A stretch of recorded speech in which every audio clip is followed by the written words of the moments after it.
would like to officially welcome you to this meeting that will focus on the circular approaches in olive groves. This is the fifth installment of a six-part series of cross-fertilization meetings we are organizing. My name is Daphne Teleolani. I'm here to represent Focus, which is one of the partners of the BBioNets project, and we are the main, let's say, partners responsible for the coordination of this meeting. So without further ado, a few things about BBioNets in case you didn't know about it. BBioNets is an EU thematic network that aims to promote the work carried out by operational groups and enhance the adoption of bio-based technologies in terms of management and processing of agricultural and forestry biomass. So what are bio-based technologies? They are technologies or practices that use non-food feedstock, circularity principles, or both in order to deliver diverse products. BBioNets follows, let's say, a two-level approach. The first one is on a regional local level. And to this end, we have established 6 forest and agriculture networks, the so-called funds. And in the regions they represent, there's now roadmaps for the BBT's implementation. And our consortium is organizing a variety of knowledge transfer activities, such as small-scale mentoring seminars, and also train-the-train workshops. Now, on the second level, on the second approach is we work on the EU level, and this is why we are here today. We are organizing these cross-fertilization meetings. We held the first round back in December 2024 with 3 meetings that were focused on the EU, on the ETRs, on the European transnational regions, and where they were meetings that included funds that represented the same ETR, for example, the Atlantic area, the Central European and the Mediterranean area.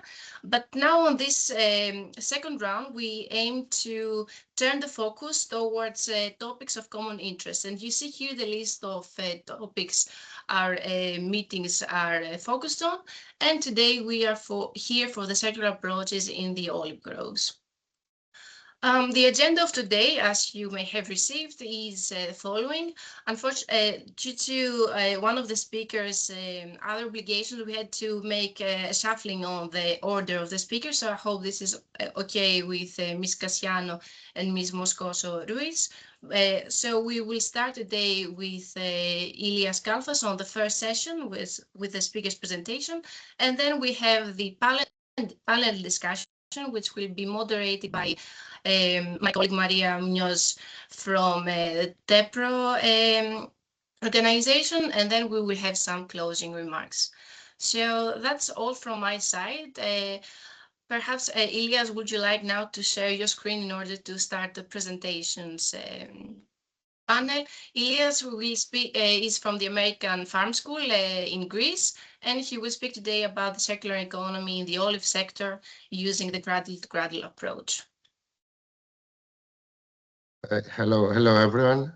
Sorry for the inconvenience, but there is something urgent that came up, and yeah, I have to be somewhere else in 1 hour.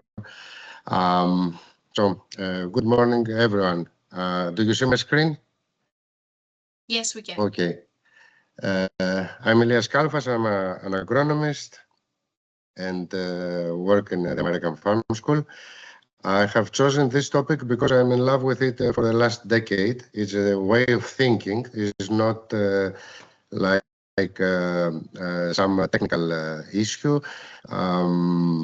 For me, as I see it, bio-based technology, bio-based innovation is the means, but the goal is sustainability. So they are all these technologies we have collected and gathered through this wonderful project are the means, not the destination. Destination is still sustainability. Having said that, I have chosen a circular approach in olive because most of us are situated around the Mediterranean. I would say on the north coast of Mediterranean, and we all face common problems. What are these problems? We face problems that are the slides changing? Yes, they are. Okay, so we have a lot of olives. A lot of olives means a lot of olive trees, a lot of olive mills, and we produce, all of us, a lot of olive oil. But except of the very nice product, a blessed product, which is called olive oil, and which is good for the environment, good for our tradition and for our health, we also create some problems. Operating the olive mills, we create problems. We have been creating more problems in the past, but we haven't solved them yet. And I'm talking about the waste of olive oil mills. I'm talking about all these materials that are byproducts, not waste, and are potential sources of income and novel products, or we just handle them in the wrong way. We harm the environment. We don't evaluate all the value that is contained in the olive fruit, and all of this creates a lot of negative impact for the environment and for our sustainability. What is a linear approach of olive oil production? We have input and output. Input in our case is the olive fruit. The olive fruit enters in the mill.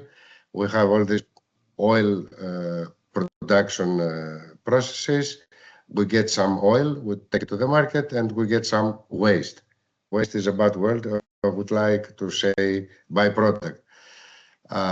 From this waste, for now, we let's say take advantage of their stone fruit, the stone oil, the oil that is contained in the stone of olive. We take advantage of some woody remains of the stone, which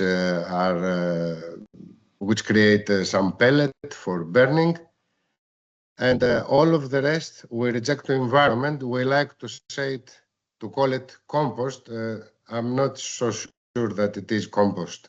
Anyway, this is the linear approach of olive mills. This is the approach that is traditionally implemented from ancient years till now, but we have a lot of environmental impacts, like danger for aquatic life, like harming the soil, harming the environment, creating phytotoxicity, smells, all of these impacts that we choose to ignore than solve the problem. But this is, as I said, the linear approach of olive mills. Since 2016, if I remember well, the circular economy, the circular approach in economy is an official policy in the European Union. So we are encouraged, though not obliged, to adopt one more circular way of thinking. One of the favorite protocols for me, or way of thinking, is the cradle-to-cradle approach. In the cradle-to-cradle approach, we don't design products or procedures or processes that have inputs and outputs. We design thinking circularly. What this thought has brought us to some stage that we know before that all products have an end of life. So the question we have to ask ourselves is, what happens after the end of life? And this is one of the principles that circularity wants us to deal about. So in the cradle-to-cradle approach, we have two types of streams, two types of cycle. The technical, where we create products, and the biological, where if no more, we cannot find another usage for for the remains byproduct of an operation, then we make it, we name it compost, make it compost, and we return it to soil.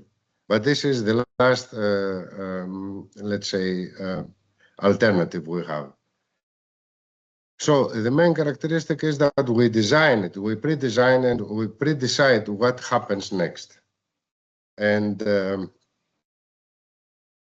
we have a systemic approach. We see systems, not separate products or separate operations and functions. So if we redraw this linear approach of olive oil production, we can have something like this. We start from olive fruit, then we do what we do in olive mills: washing, smashing, stirring, pressing, and extraction of oil. We should use renewable energy, because we have, at least not in operation, we don't have emissions. We have emissions for creating solar panels or wind turbines, but as long as they work, we have practically zero emissions. So we continue, we get the olive oil.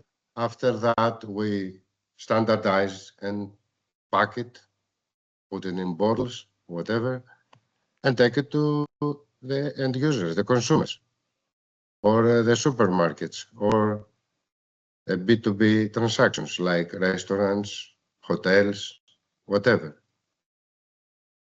This is kind of linear to me till now. So we have to think about what happens next. What is the next step? We deliver to the restaurant, and after that we have, and there are many of them in operation now, collection of used oil.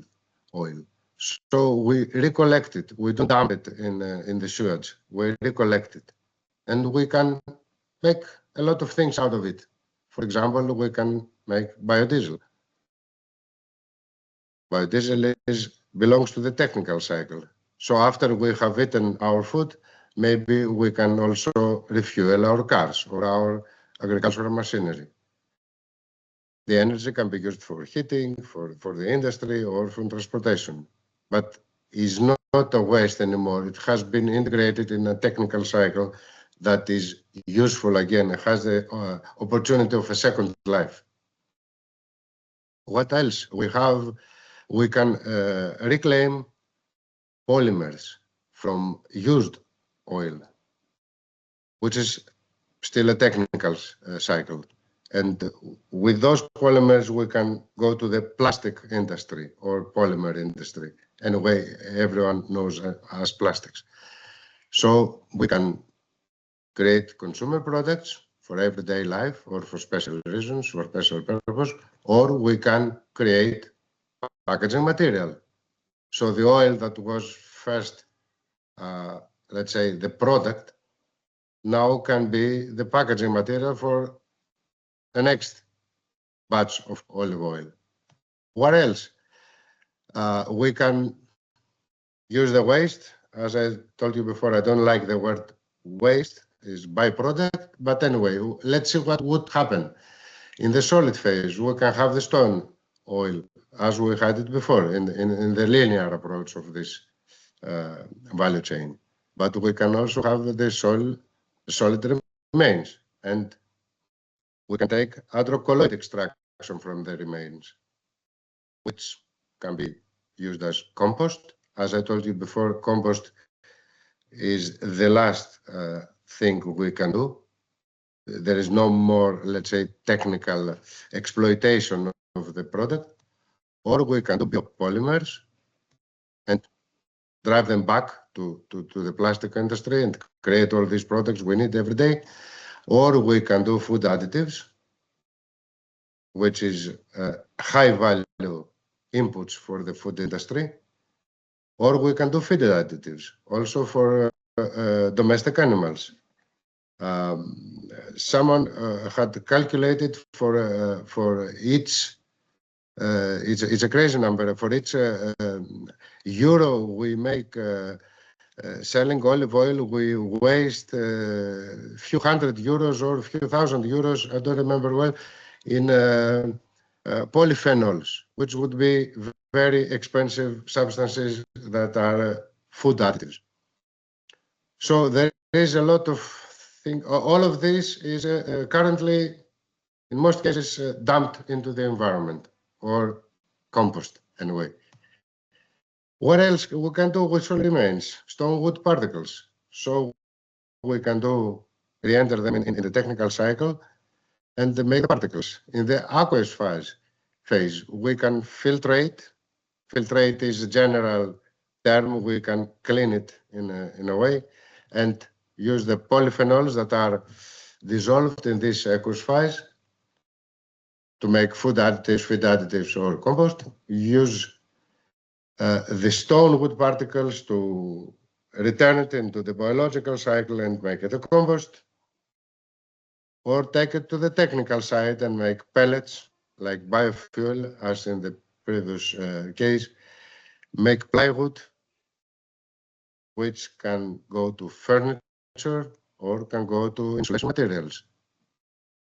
So can, let's say, contribute to the construction industry. From the pellet, we can co-generate electricity and heat. We can use them for a turbine and sell energy or cover our own needs. We can sell to agriculture or to industry or to domestic domain. From that filtration of aqueous fires, we can get a purified water. So this can be used in fertigation, irrigation, plus some nutrients. We can irrigate olives in the area and close the biological cycle, or we can irrigate other species, because we don't cultivate only olives. We cultivate mainly olives, but a hell of other species also.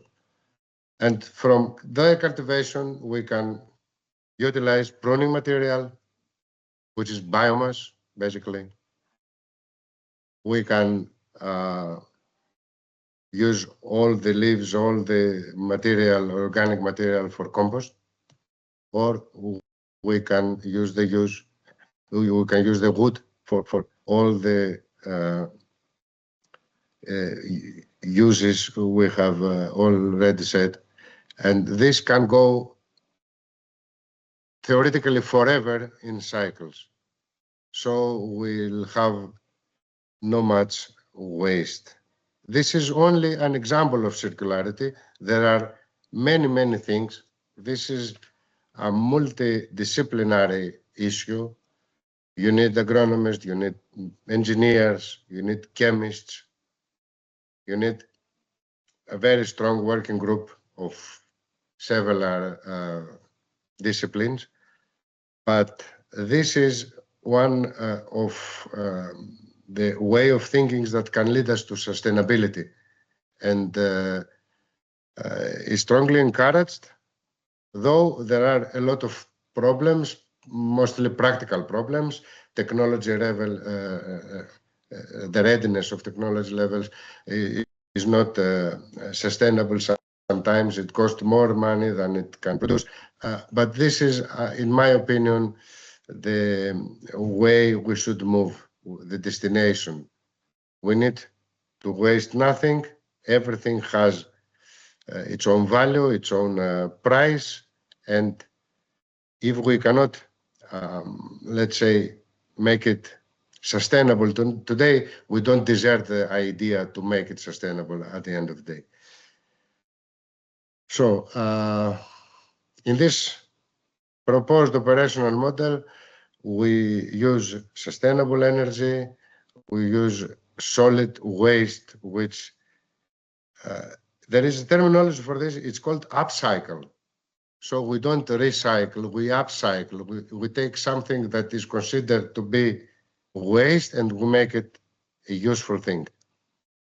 From solid, from aqueous phase, from everything, we can reclaim nutrients, we can reclaim first materials for other sectors. If this, the previous diagram I showed you was situated with several industrial processing units, then we are talking about an industrial symbiosis, an ecosystem of collaborating companies, a collaborating organization that make profit without harming the environment. I hope I didn't tire you and I was clear in what I presented. This is an example. I wanted to present it, and in case you have any questions, I'm at your disposal for them. Thank you, Mr. Kalfas. It was indeed a very interesting presentation on how we can circularly use olive oil and its waste. For any questions, we have the panel discussion. Unfortunately, since you won't be here, any question people have, we will transfer them to you via email, and then we have the answers on the key takeaways. So we can now move on to the next speaker, Ms. Paola Cassiano, with her presentation from Waste to Resources, Valorization of Agri-Food Bioproducts Between Animal Husbandry and Soil Fertility. Ms. Cassiano, can you share your presentation? Yes, I will.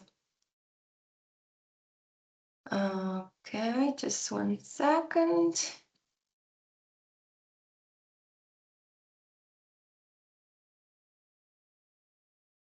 Okay, can you see it full screen now?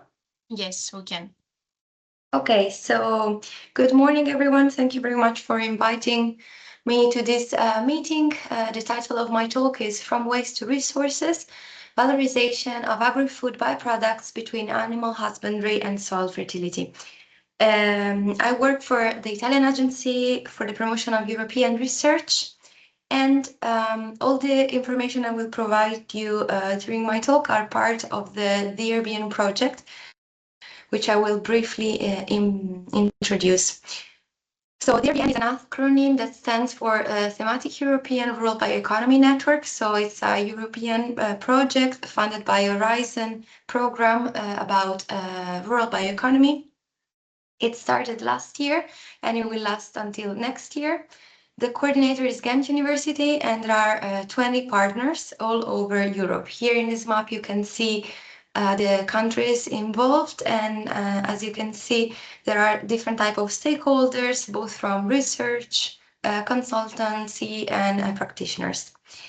In Italy, the Italian partners are APRE, that I mentioned before. APRE supports Italian participation of European Union research and innovation funding programs. And then there is also DEAFA, which is an Italian NGO that promotes regenerative organic agriculture. Here you can see our teams. About the ERBN, this project wants to address, identify and address the problems that EU small-scale farmers and foresters face in adopting sustainable circular bioeconomy practices. And then the ERBN wants to promote solutions. So in particular, establish an EU-wide network to share innovative, sustainable solutions regarding circular bioeconomy, enabling practitioners to overcome rural challenges and effectively apply existing solutions.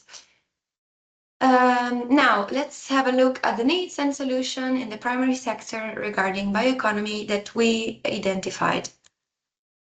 We started identifying urgent needs. Urgent needs are the primary challenges that farmers, livestock breeders, and foresters face in managing biological residues, byproducts, and biomass. We did this, we identified urgent needs in 2 steps. First of all, we conducted structure interviews. You can see in the graph on your right hand the type of stakeholders we interviewed. They were mainly practitioners. These data are reported at European level. And then the results we got from these interviews were validated by AKIS professionals. The final output were consolidated and comparable national fact sheets and summary of recruiting patterns, priorities, and qualitative evidence. So what are the results?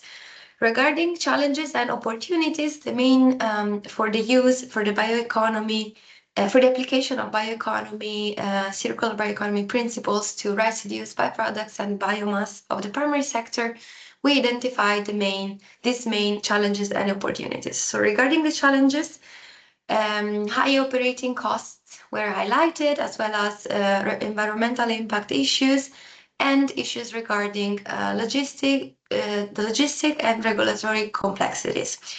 On the other hand, regarding the opportunities, composting, biochar, the production of fertilizer and soil improvers and conditioners were suggested, as well as biogas, biofuels, nutrient extraction, and bio-based raw materials.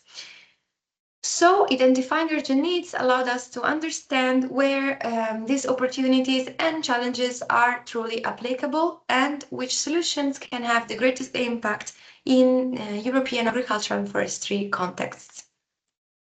Let's now dive deep into olive groves sector in Italy. So the first biomass, like the most important biomass that was identified as an urgent need for this sector in Italy, was olive pomace. As all you know, olive pomace is a bioproduct of olive oil production made of olive pulp and beet fragments. It's currently used for biogas or oil extraction, even though these solutions do not allow a strong valorization of this biomass. The main challenges regard the management, the transportation, and the disposal of these bioproducts due to its high moisture content and high seasonality. On the other hand, another bioproduct was resulted from this urgent need research, which is brewer's spent grain. This is a bioproduct of beer production and is currently employed as a low-value animal feed. So what we did during our research was what we found was this farmer called Stefano Spinelli. He has a farm in Tuscany.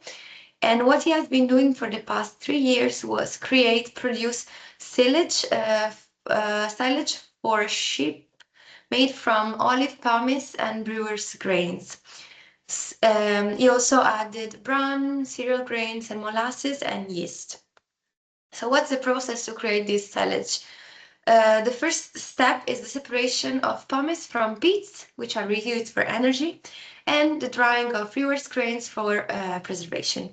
Then these two materials are mixed together and co-silage, with the brewer's grains absorbing moisture and promoting lactic fermentation. This process lasts for about 1 month, 40 days, and then the result is a stable mixed silage with balanced moisture content and complementary nutritional properties suitable for feeding dairy and meat sheep. There are several benefits from this feed, which is safe, palatable, digestible, and nutritionally balanced. It can replace commercial feed in sheep rations, reducing average costs by about 30% without compromising performance, milk production, or lamb growth. Also, there are some additional benefits, for example, reduced disposal costs and lower environmental impact, as well as lower feed-food competition compared to traditional concentrates. So the innovation of this solution lies in combining the use of pomace and spent grain through controlled co-silage, which is innovative compared to their separate use.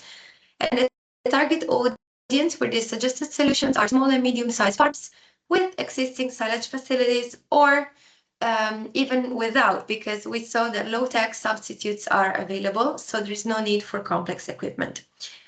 In conclusion, this solution turns two waste management issues into productive and sustainable inputs. And this on-farm experience testifies that this solution is viable. So what we did to disseminate this practice was organizing a training and demo event on this farm with the farmer conducting the field visit and other experts such as technical advisors and researchers giving more context, technical context and scientific context of this solution. As you can see from these pictures, the event was, we had a highly attendance. And also, we created this video. You can watch it on YouTube. It's an informative video that where the farmer shows how he does the process, how he created it, what are the tips and tricks to do it properly. And you can also see that the sheep at the end of the video enjoying this product very much. Then we also created a practice abstract, which is available both in English and Italian. If you're interested, you can send me an email and I will share it with you, as well as a testimonial podcast, which is only in English. Last but not least, an informative article was recently published in a specialist online magazine, and also this one you can find it online. I'll now go through the second solution I want to present to you today, which regards olive pruning residues. So olive pruning residues was identified as another urgent need from our from the people we interviewed and the AKIS stakeholders we talked to.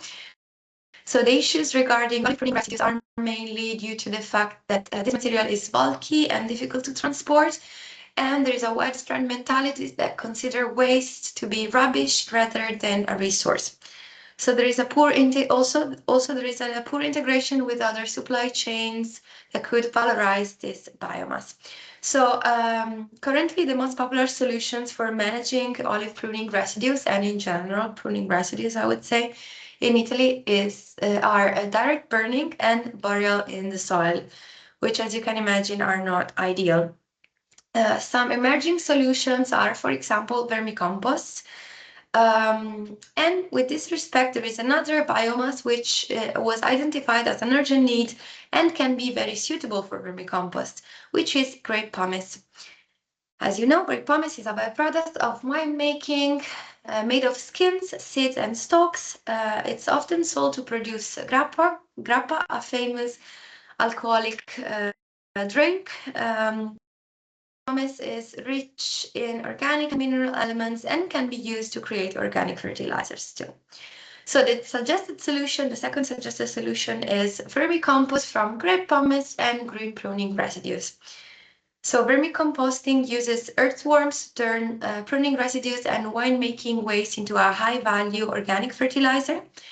Pomace is mixed with manure and straw and green pruning residues, of course, and then processed by worms and microbes into a stable, nutrient-rich vermicompost that improves soil fertility, soil structure, and water retention, boosting crop performance. This process takes about 6 months, and compared to conventional composting, is faster, requires no turning, and produces a more biological active product with no risk of overuse in the field. In Italy, there is a farm which is Podere la Marronaia, which is also in Tuscany, in San Gimignano, which successfully applies this method, producing around 25 tons of vermicompost annually. And by reducing its own pomace, the winery improves soil health and reduced external fertilizer use, demonstrating a practical circular solution for winery residues. So here you can see some pictures we took on this farm. As I mentioned, this vermicompost is made using green waste from pruning olive trees and vines, grape pomace, manure, and earthworm inoculum. And here you can see some other pictures of grape pomace used for vermicompost on this farm. And the bedding which are in this olive trees field.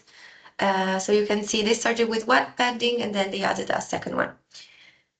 Here you can see the detail of the bedding with the earthworms doing their job.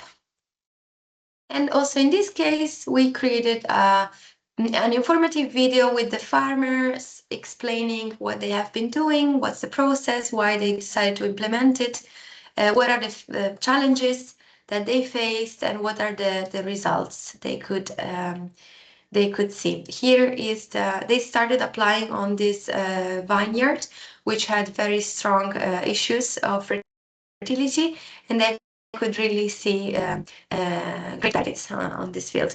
Now they want to apply it also in the olive groves they have on farm.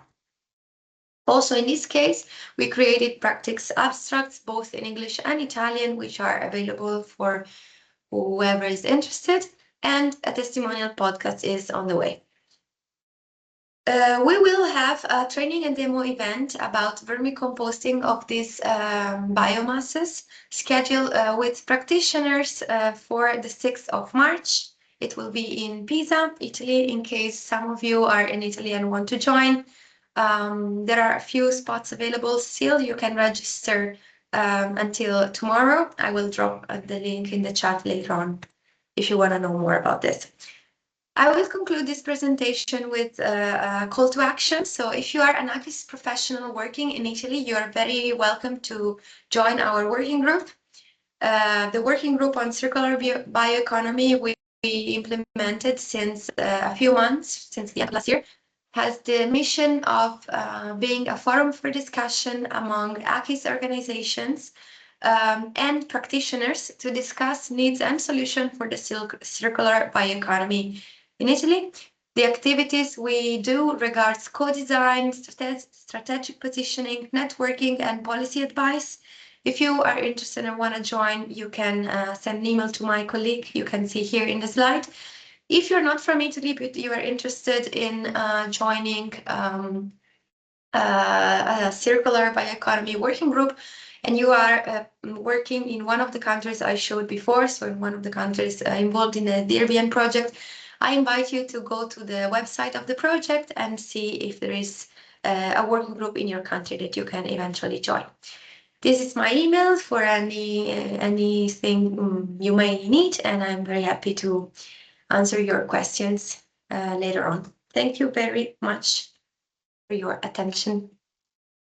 Thank you very much for this very interesting presentation, and you really have produced so many great materials. So I would encourage everyone to just check them out. If you can also add a link to the chat, that will be very useful so people can visit them easily. Then we move on to the final presentation.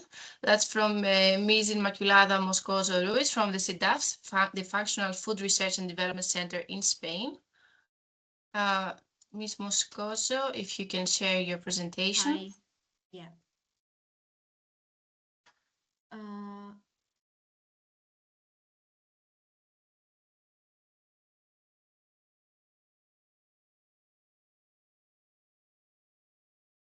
Okay, you see it?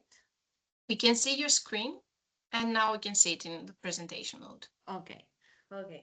Thank you very much for the invitation. I'm Inmaculada Moscoso, PhD from Analytical Chemistry. I work in CIDAF. My presentation is going to be about the olive leaves as a potent source of bioactive compounds. Firstly, I would like to introduce our center, CIDAF. CIDAF means Center of Development and Research in Functional Food. We were born in 2013 and we are located in Granada, in the south of Spain. And we are divided in two different areas, the laboratory area and the pilot plant. In laboratory, we have several sub-areas. One of them is the extraction and microencapsulation of compounds. For the extraction, we have all the technologies that you can see here in the slide, such as ultrasound, microwave, accelerated solvent extraction, etc. And we also have equipment for the microencapsulation of several biomolecules extracted previously. Also, we have an area of bioactivity, and we can explore here the different antioxidant potential or neuroprotection or anti-inflammatory potential of the different extracts that we have. Also, we have an analytical chemistry area, which is my area, in which we have equipment such as liquid and gas chromatography coupled to DAD and mass spectrometer detectors. And with these type of equipment, we can identify exactly which molecules do we have in the different extracts that we process. And all of these can be trespassed to a pilot plan. All these developments, this pilot plan allow us to trespass all the laboratory process to a pre-industrial scale. And this is very important for us because in this way we can stay connected to the real needs or the industry and the needs of the companies of the sectors, of the different sectors. So here in the center, what we do? We work with clients and also in projects with private and public financial. And our main objective is the revalorization of byproducts or residues from the agri-food industry. Inside projects or in separate ways, we can also optimize extraction developments in a lab scale or pre-industrial scale. We analyze compounds in almost all kinds of matrices, specifically biomolecules, which is our gadget or our target analytes. And we provide, for the clients, we provide customized solutions in a consultant way, like theoretically or experimentally. I have pointed out here the two projects that we are participating right now in 2026. Smart Biofair, it's about drying microorganisms and incorporate them into biostimulants to help to the drought problem. And in processed, what we do is to explore different alternative sources of proteins, such as, I don't know, alga, olive leaves. Also, we have olive leaves, plant-based matrices, and seaweeds, a lot of different matrices. So regarding projects, I have here all the projects that in which we have participated. Last year, we finished 4 of them. And in red, you can see the projects that are related to the olive leaves, which are BioReva leaf, EcoBioLivo, and Intense Olive. And I'm going to talk a little bit more about all of these 3 projects. Well, I think all persons here know a lot about the olive pruning and the waste of the olive oils and that. But I would like to point it out that olive leaves, it is estimated that suppose 25 kilos per olive. So it is interesting to evaluate this matrix because it is really rich in bioactive compounds. For example, one of the most in high percentage of their composition of the bioactives is the oleuropein, which is formed by a molecule of hydroxytyrosol, L-enolic acid, and a sugar. And it's precursor of other phenolics for the olive and olive oil itself. So we started to study this matrix with the project Intense Olive, which started in 2018 and finished in 2021. And in this project, we bought different olive leaf extracts that were commercially available. Some of them were rich in oleuropein, others in hydroxytyrosol, and others were a mix of polyphenols. And we microencapsulated them because the objective of this project was to evaluate if this type of bioactive compounds could help in the intestinal inflammation. So we evaluated the bioavailability of phenolic compounds in an in vitro evaluation using the InfoGest. And we observed that oleuropein had a 40% of bioaccessibility and hydroxytyrosol 20% of bioaccessibility. Taking this data into account, we trespass the model to an in vivo model with mice, and it was made an evaluation of different types of different groups of mice, some of them with mice colitis, other with healthy mice and that. And after all the experiment, all the data treatment, etc., we observed that oleuropein and hydroxytyrosol appear in the plasma of the mice that were treated with these microencapsulated compounds. So, sorry. Okay. EcoBioLivo is like the second part of Intesolif, started in 2021 and finished past year. And in this project, what we did was to, it was a collaboration between several entities. And firstly, we had the olive leaf, the crude olive leaf, and we made an optimization of the extraction regarding the percentage of ethanol and temperature by design of experiment, as you can see here in the slide. And we also did a kinetic study to see which time was perfect for the maximum concentration of polyphenols. We observed that for more or less 50% of ethanol and a temperature of 35 degrees for 1 hour, we obtain a very rich extract with lots of polyphenols and also high yield. We also bought different extracts rich in hydroxytyrosol and oleuropein.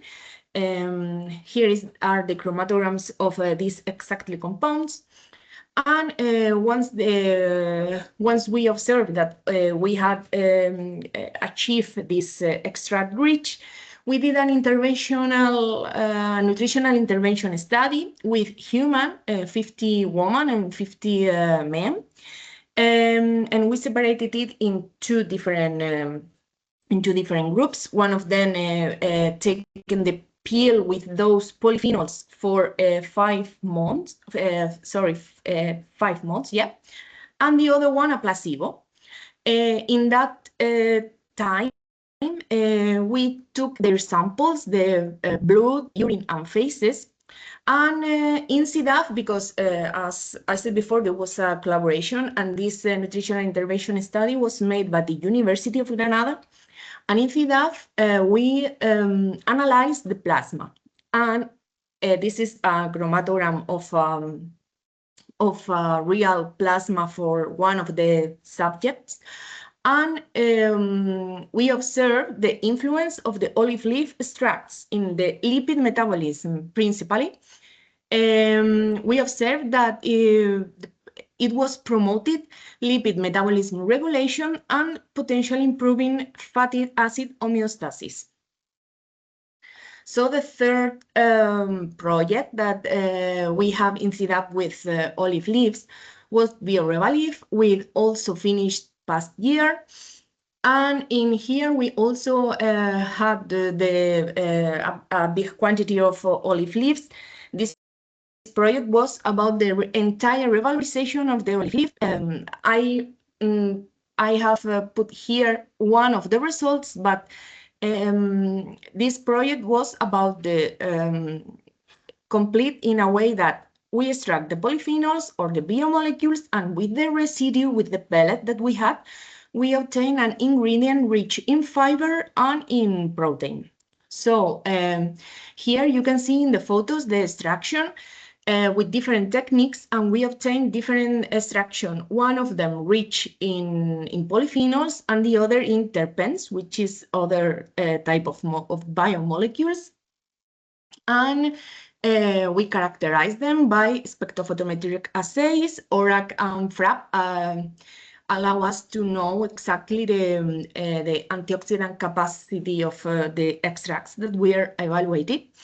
And these extracts were also studied by chromatography. In red, you can see the hydroxytyrosol and peaks for the oleuropein. The rest of the peaks are oleuropein and hydroxydrosol derivatives. And with all the results, we did a prototype of olive oil enriched with these polyphenolic compounds using different techniques of emulsion. So in this context, what would be the future projects that we could have in FIDAF with the olive leaves?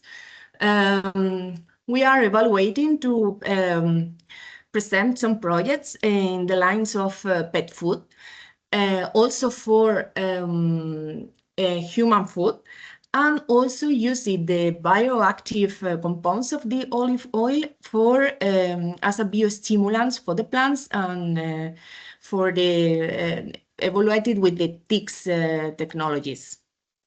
So thank you so much. If you have some question, please tell me.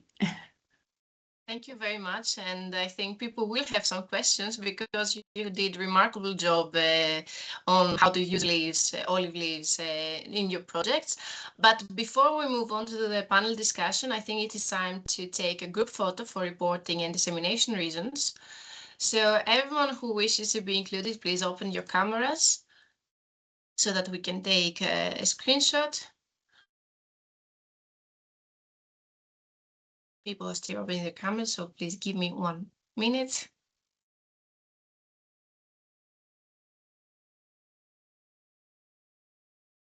And of course, smile.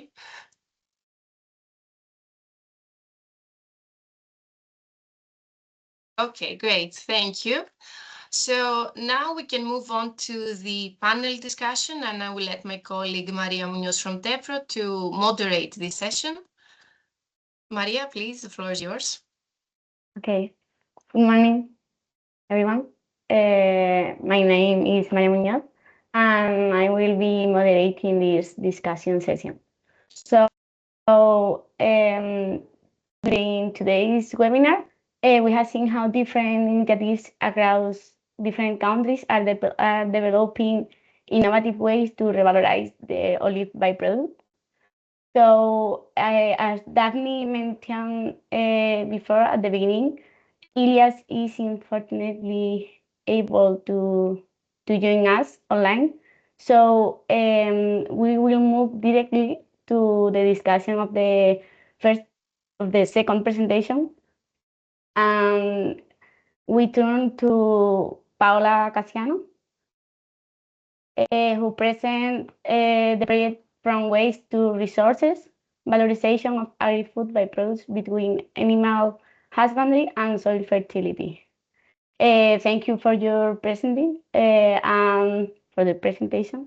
And now you have provided a very concrete example of circular valorization from the silage produced from olive pomace and brewers' spent grain.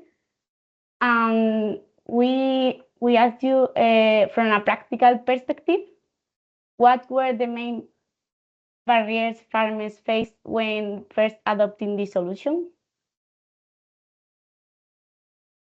Thank you very much for this question. So as I mentioned earlier, like for this solution, we have been working with a specific farmer who was really, really enthusiastic about this practice because he was involved in the in writing the project that allowed the development of this practice in his farm, together with some researchers from the University of Pisa. So they were able to find to get funded to better develop this practice at his farm. So in his case, I can say like he was quite lucky because he had a good network, a good people that helped him to really investigate what could be the best solution and to make sure that the final product was effectively good for the animals and safe and palatable and everything.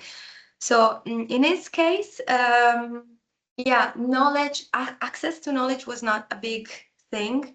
On the other hand, he highlighted, I'm sorry, and another important aspect regarding his farm was that he had both the olive meal, the olive trees, and the sheep in his own farm. So it's a multifunctional farm where all these resources are available. When we did the training and demo event involving other farmers, other breeders, other stakeholders, they were, of course, highlighting that this is not like the most common case, the most common scenario. So I imagine I can report that this solution to be implemented in other contexts would need a strong network of different practitioners that can work together. And from previous experiences, we know that's not so easy. That's not so easy for a topic of, like, for a matter of mentality of the people, I would say, but also for bureaucracy, like regulations that sometimes make it difficult to transport these bioproducts from one farm to the other, especially if they are not so close or if they are from like different regions. So maybe there are different regulations. So yeah, I hope this answered your question. Okay, fine. Thank you very much for your explanation. That was very insightful. And now let me move to the second example regarding the soil management. And what concrete benefits have you seen in terms of soil quality, productivity, or farm resilience compared to the more conventional management practice? Yeah, so this was also a real farm, a real case example. So I was coming from this other farm also in Tuscany, and they started using vermicompost at the beginning because they had a serious issue with soil fertility in one of their fields where they're growing grapes. So they had these plants that were really not entering in the production phase, and they even thought about like removing the plants from that field and putting new plants. And then this technician that was advising them suggested to try with vermicompost. So at the beginning, they started buying vermicompost, which is very powerful. It's a very good tools for soils with low fertility, but it's also quite expensive. So they saw that the first year the plants responded very well. So then they decided to start the production on their own to save money and also like valorize these byproducts they had, the grape pomace and the pruning residues. And they continued even the second year, and they could see that these results were actually like continuing. So results regarding specifically the health of the plants and their growth, which are directly related, of course, to the fertility of the soil where they're growing. So yeah, according to their experience, vermicompost was really able to give the boost to these crops that otherwise were not able to, entering their production phase. So yeah, in this case, mineral fertilizers are not enough, and manure is fine, but vermicompost is much more nutrient rich and can truly improve soil fertility from different aspects. So yeah, they really recommend it. Okay. Thank you very much for your reflection. Your presentation clearly shows how we can go through a circular approach with the bioproducts.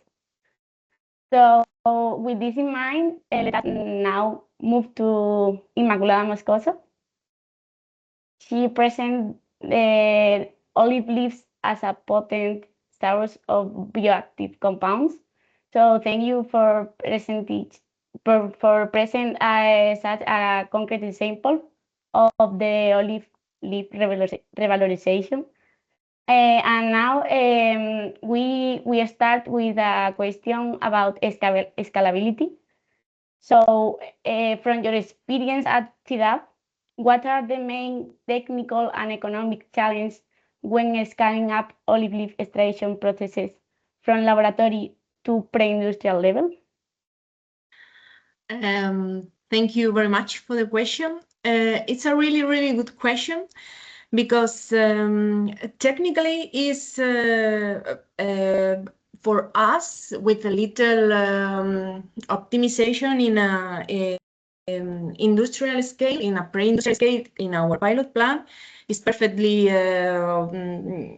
We obtain also all these extract rich in phenolic compounds and that.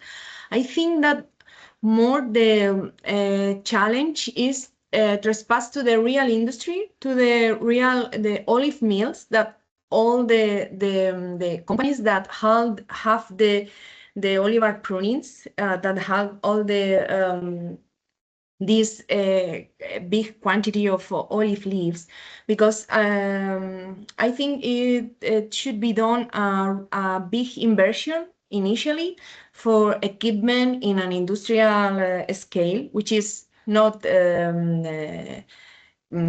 it's very expensive. So I think that it's the most challenge in this type of matrix. Okay. So thank you for clarifying this. And moving beyond the technical dimension, I would like to explore the transferability of your experience.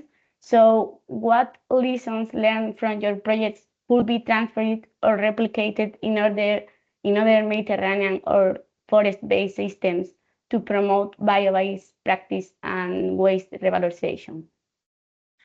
Well, scientifically, olive leaves have been widely studied. In scientific literature, there are several papers which explore different technologies of extraction and practice even for the soil and that.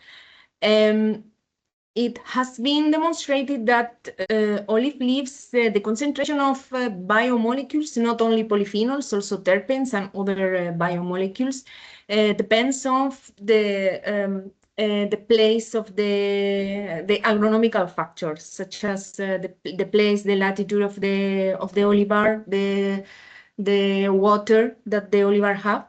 So the scalability is possible, but doing maybe several in an industrial way, doing several optimization depending on the equipment that you have.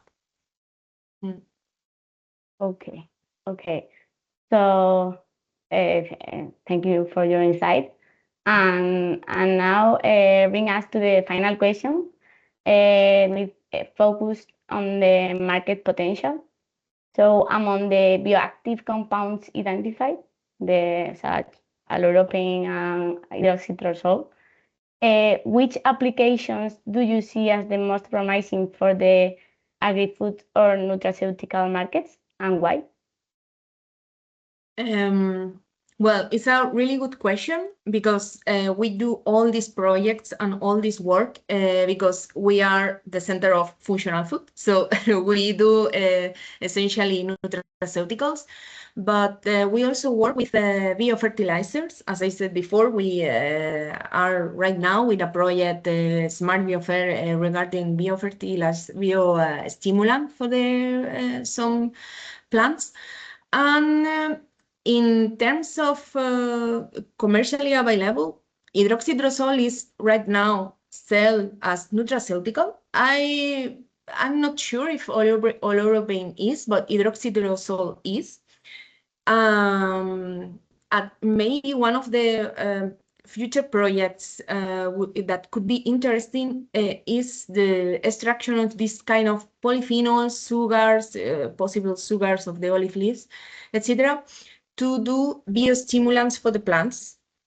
I think that the agronomical position that could be okay for this type of matrix, and regarding the circular economy and.